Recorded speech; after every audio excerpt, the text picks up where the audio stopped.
Hey, everybody. Welcome to week 89. Who's counting? Oh, man. And today's sponsor, Clean Juice Farm 2 Cup. I highly recommend the orange. Of all the juice cleanses, this tastes the best. Wouldn't you say so, Adam? Yeah, that in the evening coconut. Oh yes, almond milk one. That is yummy. Yeah. So as you guys are ramping on here, you know the drill. Please hit us up with questions on the Q&A. You can harass us on the chat. And Robert Mayetta has already sent us a really doozy because he's with a client or something. So we'll record this for him, and we've got Jack all teed up for that. But before we go into questions, Adam, you have any thoughts that you want to give us, any updates on North Carolina, deductibility of PPP and all that? Go ahead. Give us anything you got. Every planning session, same call. Hey, we're going to amend. What are we going to? We're still waiting on the Department of Revenue to do kind of a final pronouncement on what we're supposed to do with North Carolina PPP. So we're waiting. Keep everybody posted, but we don't know yet. The generic procedure would be you amend the return and then you get the money back. What we're hoping for is, since it was just one line item on a person's tax return, North Carolina would be smart enough to figure out how to do that in an automated format. That if you had that line item, then you get some money back. But that's what we're optimistic will happen, because they alluded that might happen. Versus we got to go through the process of amending the return. So that's my opening bell tirade. On the Build Back Better bill, I haven't seen much new progress there. What I did appreciate is that for the tax wonks that also read the tax foundation, which is kind of middle of the road, a little bit more libertarian leaning blog. Howard Gleckman, who's one of my favorite writers, this is my internal validation, also said that it looks like people that will be impacted by the Build Back Better bill are people that make more than $850,000. So it's pretty damn close to my $1.1 million dollar number. So I felt pretty good that we were in alignment on that. But generically, Gleckman's analysis was that unless you're a really high income earner, all the stuff they telling you about how it's going to benefit you is BS. And all the stuff that they're telling you about how it's going to cost you is BS. And the strike zone is kind of that $800,000 number if you're a wage earner, and it's 1.1 if you're a business owner. So I was appreciative that his analysis was in alignment with my own, and I didn't miss anything there.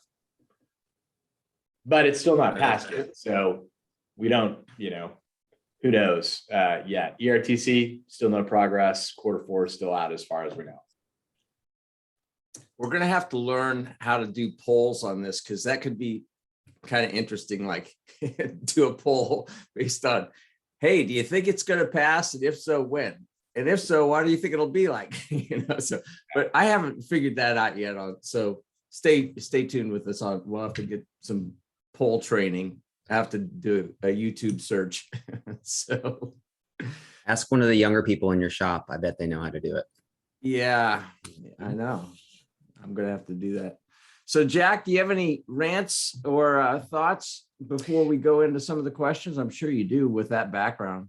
So yeah, I've been kind of walking the halls and kind of getting information. So here's the latest and greatest, which is it is a discussion about kind of with Congress coming back from the Thanksgiving break, what they have in front of them for the next 4 weeks or so. And what I didn't know is even though they're talking about the Build America Back Better bill, there is something in front of them, two more urgent things, which is a $768 billion annual measure to authorize key defense programs, through a bunch of amendments, and then a repeal to a resolution that permitted the Iraq war, which I thought was interesting. So then they'll turn their attention to the big bill that's in front of them. We can talk about, and there was a question about government shutdown and debt ceiling, so we can talk about that in a moment. But what I wanted to also share is that, where did that go? Okay. Well, this is all kind of related as to what are those two things. So do you want me to go into, or do you want to express the Robert question and then I will answer it? Yeah. Or do Yeah. you want to just, okay. We'll go ahead and give him full credit because he took time to cut and paste one of these bullet points and, Okay. and then some of his questions that are original, I'm sure. So he's going to be out of the office during this morning. So here's food for thought. Bullet point 1, the Omicron variant. I always want to say Omnicom because I was in advertising. It's not Omnicom, it's Omicron. So anyway, Omicron variant is putting unvaccinated people in the hospital in South Africa. Surprisingly, a very high number of kids under the age of 4. See the chart attached. I wish I could show you, but I can't. From South Africa Department of Health, and the death rate of these babies is 1.5%. This is a major difference from the prior variants in which kids were mildly impacted. If this statistic holds here in the US, I could see where schools will be closed again. Lockdowns may occur since young kids are still not eligible for a vaccine. Questions, 3 of them. Oh, and he does have a point. He says if Jack is in DC, which he is, obviously, he's in the White House briefing room. He may have some good insight with his contacts there. So, Jack, here are the 3 questions. First one, have you heard any new talk of a PPP third draw? Anybody? So I will say that I have not, and I did look to make sure there wasn't anything. I mean, there is talk of it, but I have not seen it into officially, okay, here's what the proposal is, or here's what's going to happen. I think that, and this is a Jack theory and speculation, that the Congress is focusing on, the White House is focusing on all this other stuff first, and so that there isn't distraction on inserting another PPP round. And so I don't think we're going to hear much about it until we get through the Build Back America and all the other stuff that they have in front of them, the potential government shutdown and all those other things that we're going to talk about in just a moment. So, okay, cool. And it is Build Back Better. It's like Peter Piper picked a peck, whatever. So there's alliteration there, Jack. Get it together, man. If you're going to stand in the White House briefing room, get it together. All right, here's the next question. Does the SBA EIDL program end as of 12/31/21, or has there been talk of extending it into 2022 for new loans? So my comment to that is see my prior comment, because kind of the same thing, which is I have not heard anything. I've looked on the SBA website. I've looked through other things in other places and asked other people. And there is no indication that there is attention to this. I'm sure there is, all these things, third draw, EIDL, there are people, I'm sure, discussing it, but just it hasn't come to the forefront as being something that is going to be put forward in 2022. Adam, have you heard anything about that? No, I just don't think there's appetite for a third stimulus round. I really don't. I mean, I could laugh a little bit about how all the Florida people that quit their jobs are now on unemployment. But yeah, we wanted to defund unemployment. But I have not heard anything about I'm sorry, I just have to point out hypocrisy when hypocrisy shows itself on both sides of the aisle on that one. But I just don't think there's appetite for another round of stimulus, unless there's something absolutely catastrophic that happens, just because all the messaging you're hearing is, hey, temporary supply chain issues combined with nobody can find anybody to work. It's going to be a tough call, really tough call. All right, so here's the essay question.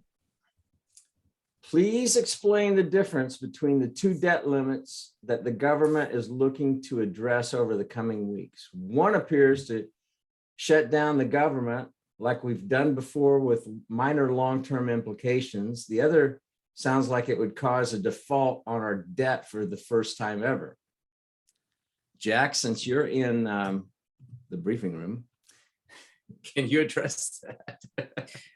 Yeah, so I took a poll in the offices down the hall, and so this is what I came up with. So the difference between a government shutdown. Well, let's talk about government shutdown, what it is, and I am going to read from this so I don't mess it up. But so a government shutdown results from a failure to finance government expenditures for the upcoming fiscal year. So every year, Congress has to decide essentially how to spend the government's money and how to allocate the spending. So the funny thing is that it seems like every year this comes up. It's like, okay, government shutdown, then they have to put together the budget, and then they have to. So really it's, we're looking at, and then there's a comment that it's perceived as political infighting and a means for partisan politicians to push their own specific agendas. There's some truth to that. So in comparison, the debt ceiling is the amount of money the U.S. government is legally allowed to borrow in order to pay its bills on pre-existing debt. So the way to kind of look at the debt ceiling and the what goes on there, it's kind of like we're refinancing the government debt every year, and basically saying, okay, and it'd be nice if we were kind of pulling out positive equity, but we're not. We're going in the opposite direction. So we're basically saying, okay, we need to borrow in order to pay. Some people would describe it as kind of like a Ponzi scheme, where you're dealing with something now in order to kind of push it to pay, or where a contractor will get money and pay subs on a different job, or so all movement of money. But in a legal way that's permitted. So that's essentially the difference between the two. And a comment in this article is that pre-existing is an important term here, as it indicates that government needs new financing, more loans in order to pay long-standing debt. Government debt is used to pay for things like Medicare, tax credit, food stamps, and other things that are funded at the federal level. So in our debt has increased over the past year because of things like stimulus checks, unemployment benefits, and things like that. So it's kind of a double whammy. It's like we have to go and find different money and borrowing to pay for things that we've already spent, essentially via a loan to ourselves. And so that's what the debt ceiling is. So basically refinance versus figuring out how to spend money in the upcoming year. So they're interrelated, but they're different. And then the deadline, so the government shutdown deadline is tomorrow. So they got to get their act together. And there's different perspectives on that, which is, if you remember a couple months ago, they kicked the can till tomorrow. And then so Republicans want to kick the can until sometime in the middle of spring. Democrats say, let's keep the heat on because it creates pressure for all this other stuff. All this stuff is on our agenda. Let's get it off. But if we keep kicking the can too far down, then it's like, well, we'll deal with that later. And, we have more time to deal with other things now. The debt ceiling deadline is, I believe, the 15th. So that's what they got going on. So that's the difference. Hopefully that is helpful in explaining the difference. So this just came over from Reuters. Democrats and Republicans in Congress reach deal in government shutdown talks. So it says that basically they've agreed upon a proposal to fund federal agencies through mid-February, clearing the way for House of Representatives vote on Thursday. That would be a critical step in averting a partial government shutdown. So Just got it. And there's been a couple times where the bluff has been called, if you recall. I think in both prior administrations, so Trump and prior to that, there was a short government shutdown. The most recent one being the Trump one, and it was for maybe a week, I think, maybe or so, where it was okay. You know, people, federal government employees don't come to work because you're not going to get paid. Yeah. Any other questions out there? So here's the deal. We got, 26 people on here so far. So thank you for joining us, even though we don't have something crazy to talk about. Well, there's always something crazy to talk about. Nothing new that we know that's concrete. Everything is speculation right now. But we are in the last month of this year. So if you've got tax questions or legal questions that are on your mind, I know that Jack really helped somebody last week or 2 weeks ago, because we were on Thanksgiving.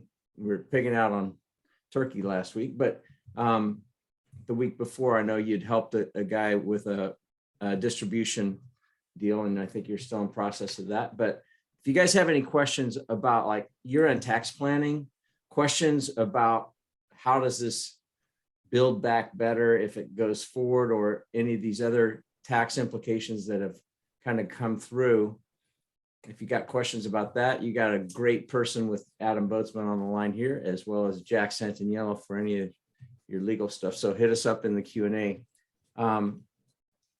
What about, Jack, I'd be curious on your thoughts on these federal judges that have been striking down the vax mandates. What are you guys seeing, from an employer standpoint with all that? Because it's just hard to figure out what to do.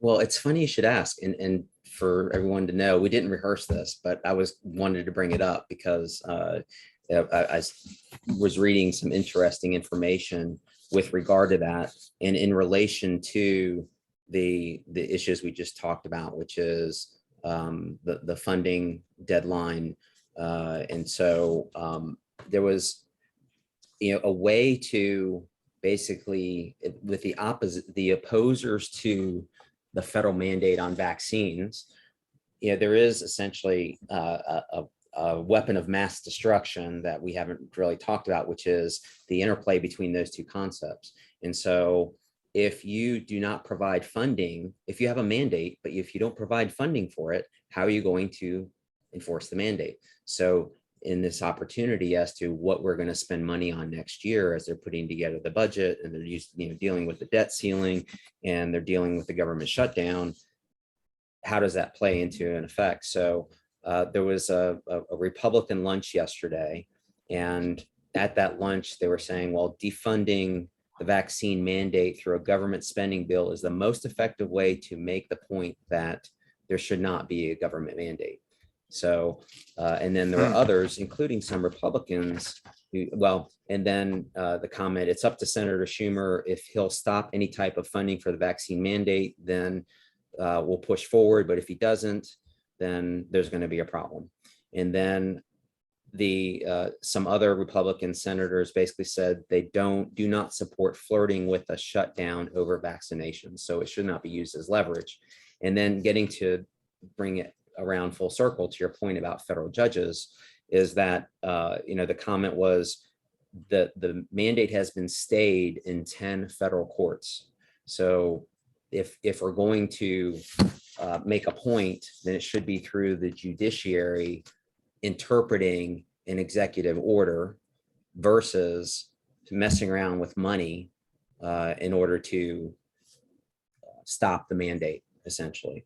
And so and I think that will continue, and there's going to have to be interpretation as to whether or not this is allowed. I mean, the White House has at least temporarily conceded that they're not going to be able to push this forward for now. They haven't given up, but they've basically backed down on the 100 businesses. And we've talked about before, it's like, okay, well, is a business with 98 owners or 98 employees somehow more protected than a business with 101 employees? that, that it's an arbitrary number that is put out there. And there's reasons for that. It's like, okay, well, at least it'll get many businesses and won't be an imposition on smaller businesses. But, to impose that on businesses that have 100 or more is still a significant amount of money and imposition as far as time, resources, who's going to pay for it, et cetera. So there's that.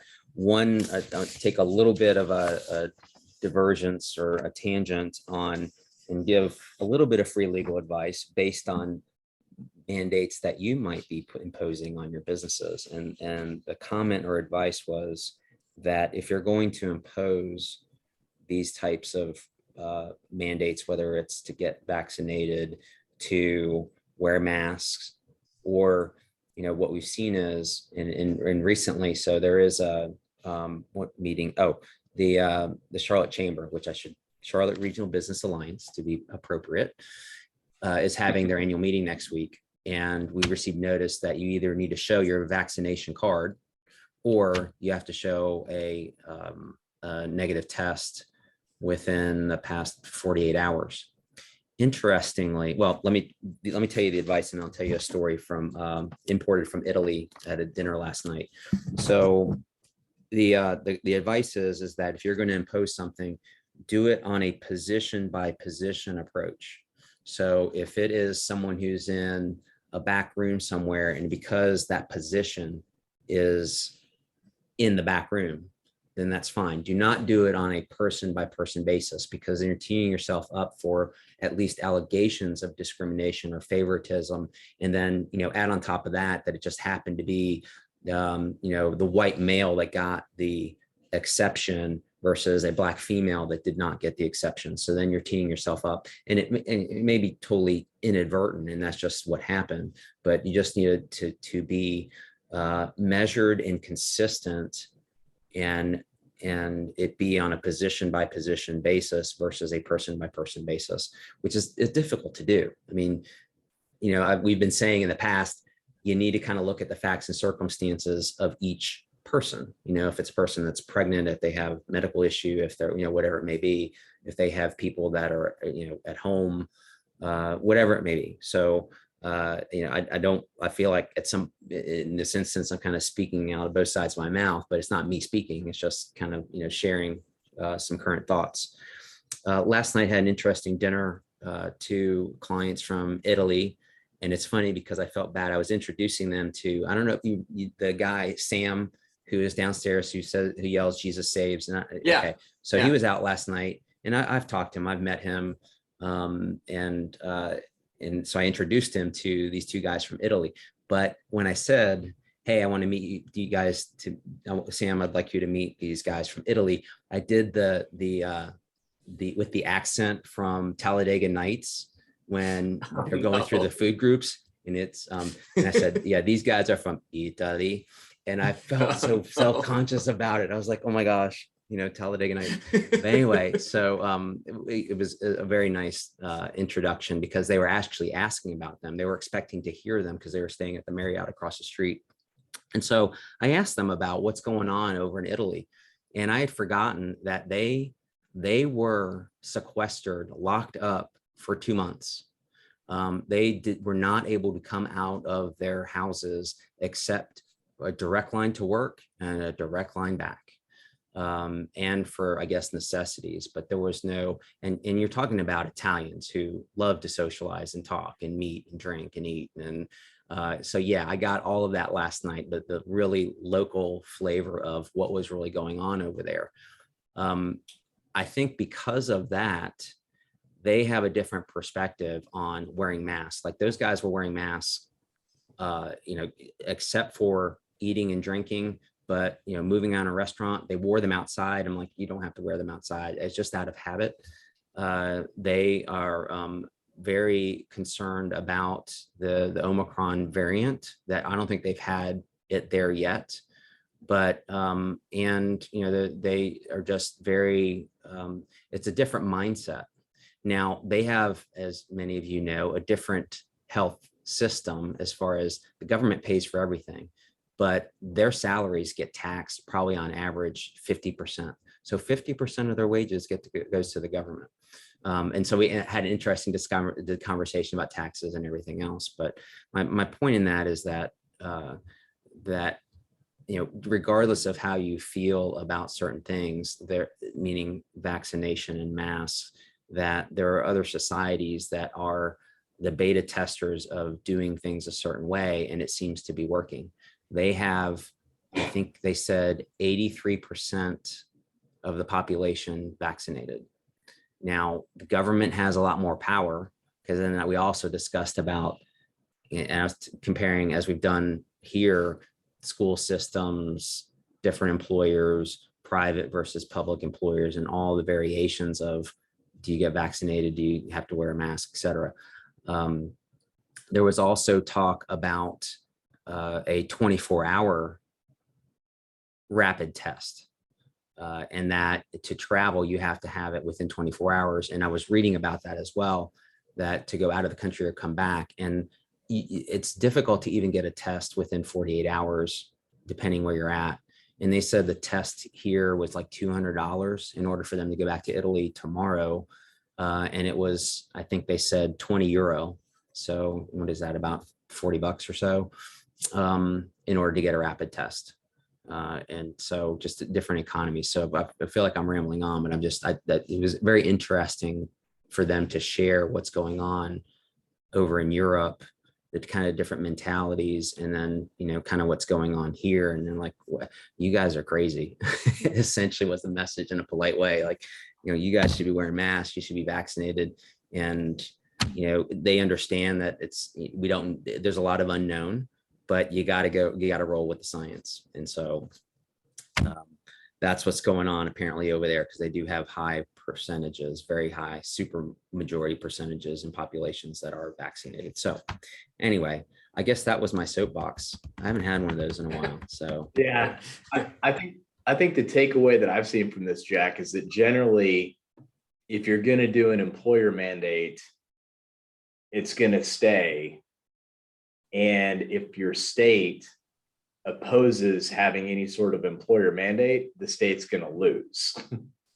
So it seems like that seems to be holding up in court, whereas a government mandate is not holding up consistently in court. And unless the government is the employer, and then it's, it's the government again. Meaning they're the employer. So it's defaulting back to employer type rules. Is that a fair characterization of how you see this shaking out? Yeah, I think so. And what's interesting is that one of the comments last night in the discussion was, I was asking them about the, it came up in a conversation. I was talking about the 3 FBI shows that come on, I think on Tuesday nights. And then so it evolved into a discussion about federal versus state and governance and taxes. And they shared with me that in Italy, the local governments are really the ones that are governing. And so you have local, I guess, politicians, local governments, but they're all rowing in the same direction, which is mandated vaccinations. And it also evolved into a discussion about that isn't the way it's done in the US, because of the sharing of power between federal and state, and people believing that, okay, on a state level, that is where the representation as to the will of the people exists. And so it may be that people on West Coast feel a certain way, people on the East Coast feel a certain way, and they should proceed forward with what their elected officials suggest that they do and put into law, versus having a federal umbrella over everything.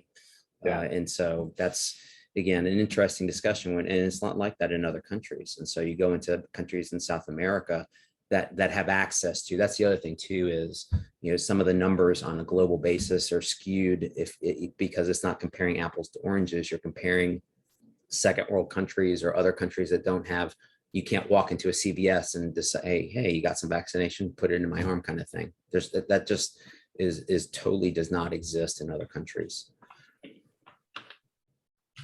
All right, we're going to take a hard right turn and we're going to talk about natural gas. That's Jack. Vaccinations. Jack's up. So Bruce, thank you for asking this question. I remember when natural gas was $12 an MCF, and we had invested in natural gas, and our expert said it will never go below $6 an MCF. Well, then it went crashing down to $2. Needless to say, it took us a lot of us out. Anyway, here's the question. The shortage of natural gas and expected high price over the winter will hit some states very hard.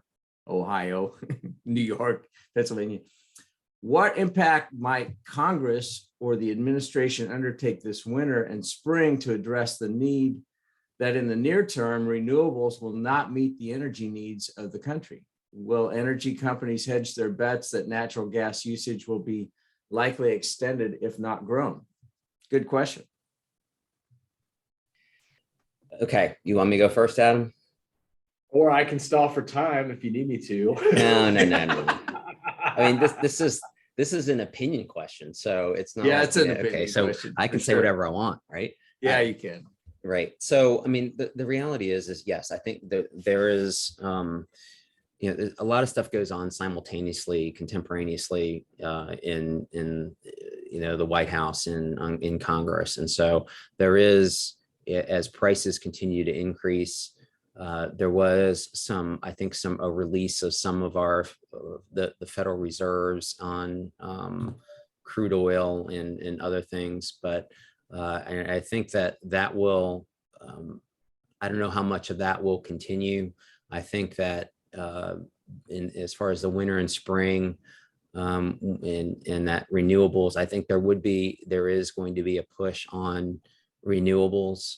I think that there are issues with electric vehicles. It's you look around. I mean, in Charlotte, there are places where you can go and hook your car up and recharge it.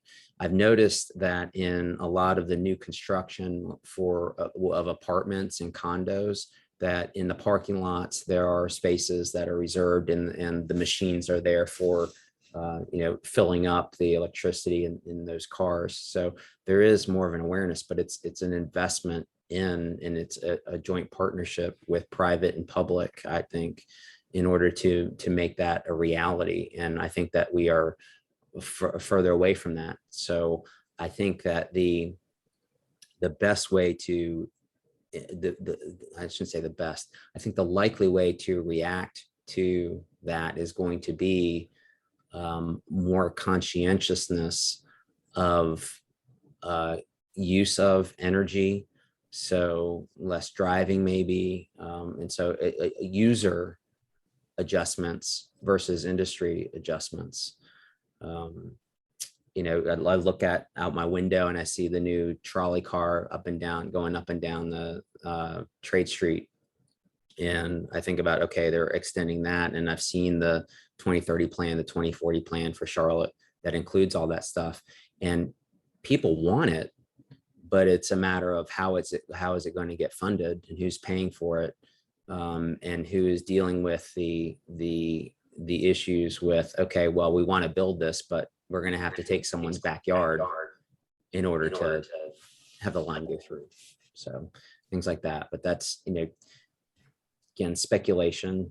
I don't think that there is a near answer other than changing user behavior temporarily, and that the energy sectors will continue to move away from that. Now, interestingly, I was listening to WBT this morning, and so the vice president is in town to talk about likely things like renewable energy, because she's supposed to be a block away from here at the transit center a little bit later today. And then the comment was, okay, how much energy, non-renewable energy, did she expend to get here and get her crew here and get everything else here? So it's, okay, is it not more effective and send a better message to say, well, we would have been in Charlotte to do this, but we're going to do it via Zoom or whatever it may be.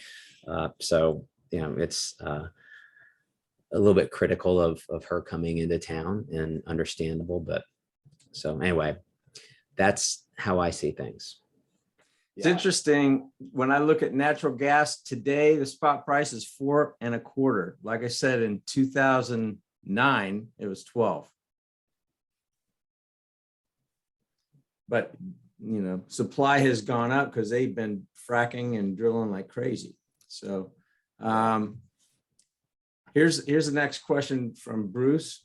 You are on a roll today, Bruce. Thank you. How do progressives deal with the issue that high energy costs hurt the working class and lower income costs the hardest? Hope we can all hope that renewables pick up speed. Boy, that's I'm not touching that one. I'm not a progressive. Your term, so Adam. I'm just not touching it. Yeah. You know, it's a good question. I think that's kind of the other side of, you know, why people, you know, end up then implementing social programs is to effectively create an income subsidy for people for issues exactly like this, you know, rightly or wrongly. I mean, that's what it's, you know, that's what this stuff is targeted for, is like, you know, but and it doesn't matter if it's like, hey, child care tax credit, so now you got some more money to pay your gas bill, or if it is a direct local government subsidy associated with your energy bill, where you as a taxpayer are subsidizing that back to Duke Energy or whoever the supplier was. So I just, you know, I kind of just see, you know, as it goes up, you know, more and more subsidies getting paid. But to kind of address the original question, as a driver of an electric car, you know, the nice thing is you do change your habits. So, you know, I plug my car in at night and it's, you know, not on peak load, recharging. And at the same time, you know, they haven't really resolved how they're going to address our base load.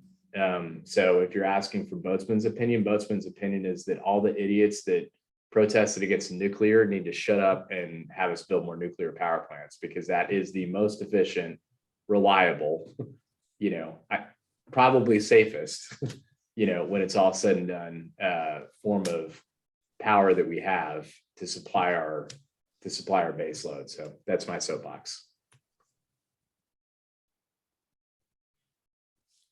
Yeah. I'm laughing because I grew up in a little railroad town of 16,000 people. And there was a much smaller little part called North Newton that was a college town.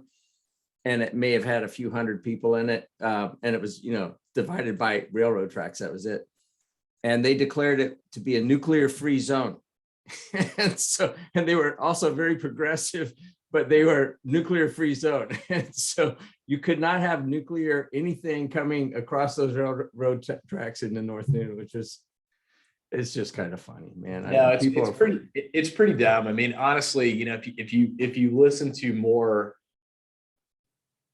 open-minded environmentalists, they say that one of the biggest mistakes that was made in the environmental movement was making such a big deal out of nuclear power, because it wasn't like anybody changed their habits. Instead, we just fired up natural gas and more coal. It's like, okay, I'll show you. It's like, okay, let me take some poison, hoping that Gary dies. So. Oh man. All right. Any other questions out there? Again, hit us with, I mean, Bruce has done a good job hitting us with some what ifs and speculation, which is fine. If you have any hard hitting, like, hey, I'm wondering about this on my taxes, or I'm thinking about, gosh, you know, right now, what we're seeing too is there's a war on talent out there, man. It's tight. You know, how are you guys dealing with that? What are you guys seeing? A lot of patience.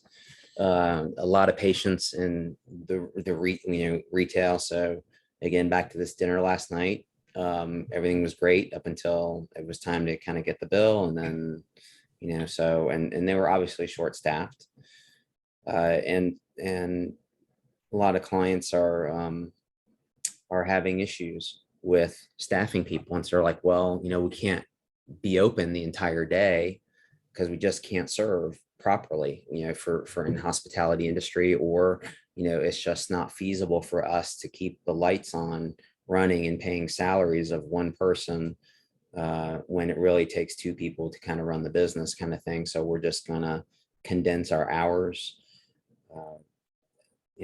I think the phenomena of people sitting on their couches, that's something that I don't understand, is that without the incentive necessarily, why have people not come back to work? So that's one issue. The other is that people have gotten used to being at home in front of their screens, working at home.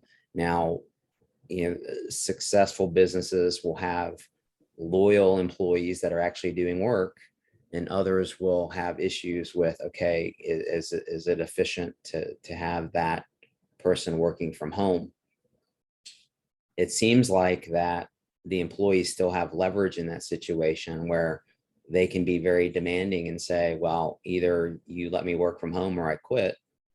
And it just, I haven't understood why that hasn't caught up to the employees that are refusing to work or believe that they have a leverage, or that the fact that they do still have the leverage to be able to make choices and not have that be a detrimental financial choice or impact on them personally in their checking accounts, that they are able to be as nomadic and have that kind of higher power to make those choices. So I don't know what you guys are seeing, but it still baffles me as to why that phenomena is still occurring. So. Yeah, I think, that the thing that I've heard that caused me to really think about this particular issue, especially as it relates to our profession, is that, there may not be, as based on the unemployment rate, there may not be as many people sitting on their couch anymore. Instead, what we're seeing a phenomenon of is two things that were forecasted to happen. One is, the thing leading the trend is there's less workers.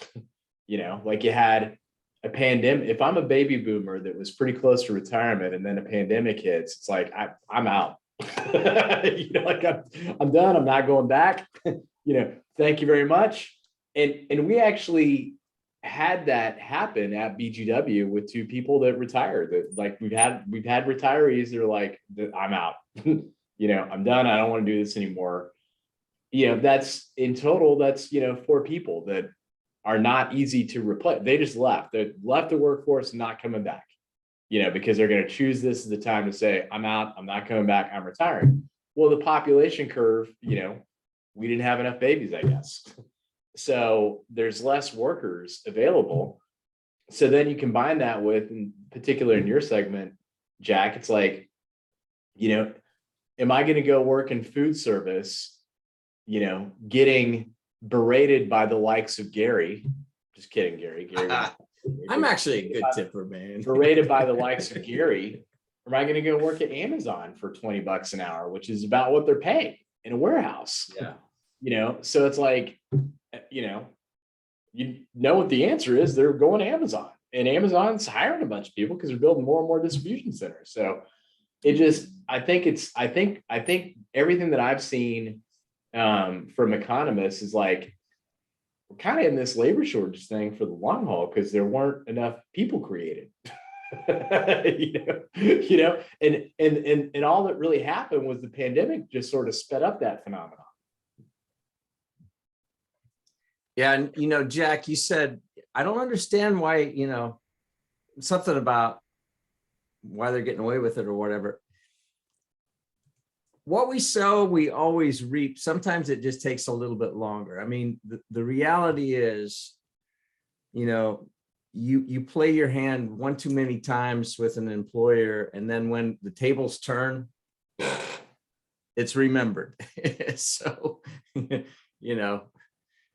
treat people the way you want to be treated, and because it will come back to roost. Any other questions out there? So thanks to Robert. Thank you to Bruce for asking questions.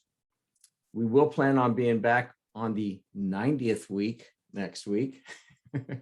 We'll have to do something special for the 90th. So anyway, last call on questions, thoughts from the gallery. I'm empty on my orange. It was really tasty. So thank you, Clean Juice. And they aren't paying for it. I paid for it. So I just like plugging them because I think they're great. So Jack, thank you for all you do. Same way with you, Adam. Appreciate you guys doing this time and time again. And hopefully we'll have some more stuff to talk about next week. And hopefully it's good stuff, not like, oh my goodness, now what stuff. So yeah. Anything else, Adam, Jack? I'm good. All good. Thank you. All right. Well, tell Jen Psaki hey for us there, Jack, and anybody else that's back there. Yeah, we may go All grab right. some lunch in a little bit. So yeah. Go downstairs, West Wing. Yep. Okay. See y'all. Thanks. Bye-bye. Bye.